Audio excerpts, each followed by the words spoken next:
മുന്നിലിരിക്കുന്ന ഈ കുട്ടികളോട് എനിക്ക് പറയാനുള്ളത്, നിങ്ങളുടെ ജീവിതത്തിൽ ഏറ്റവും മനോഹരമായ ഒരു കാലഘട്ടത്തിലൂടെയാണ് നിങ്ങൾ കടന്നു പോകുന്നത്. ഈ പ്രായത്തിലുള്ള സൗഹൃദങ്ങളായിരിക്കും ഏറ്റവും വിലപ്പെട്ടതായി പിൽക്കാലത്ത് അനുഭവപ്പെടുക.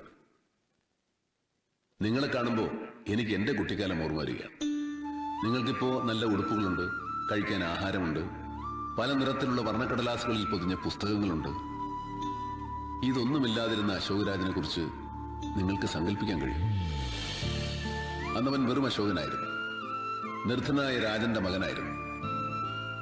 മഴയത്ത് നനയാതിരിക്കാൻ കുടയില്ലാത്തതുകൊണ്ട് വാഴയില വെട്ടി അതും ചൂടിക്കൊണ്ട് സ്കൂളിൽ പോയിരുന്ന അശോകൻ.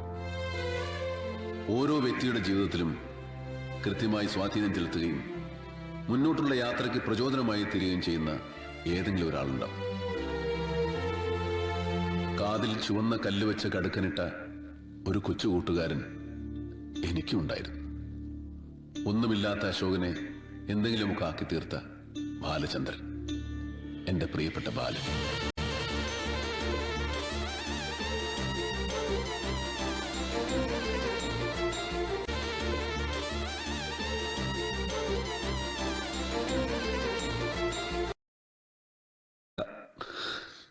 കാതിലെ കടുക്കനിട്ട് കാശുമായി അവൻ എൻ്റെ അടുത്തേക്ക് വന്നു. നിറകണ്ണുകളോടെ ഞാൻ ചോദിച്ചു, വലായി കടങ്ങളൊക്കെ ഞാൻ ഇങ്ങനെ വീട്ടു.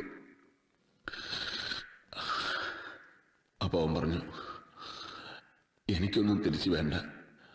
നാളെ ഒരു സഹായം ആവശ്യപ്പെട്ട് ഇതുപോലെ ഒരാൾ നിന്നെ തേടി വരും. നിനക്കത് ചെയ്യാൻ കഴിയുമെങ്കിൽ അപ്പോൾ മാത്രം എന്നെ ഓർത്താൽ മതി.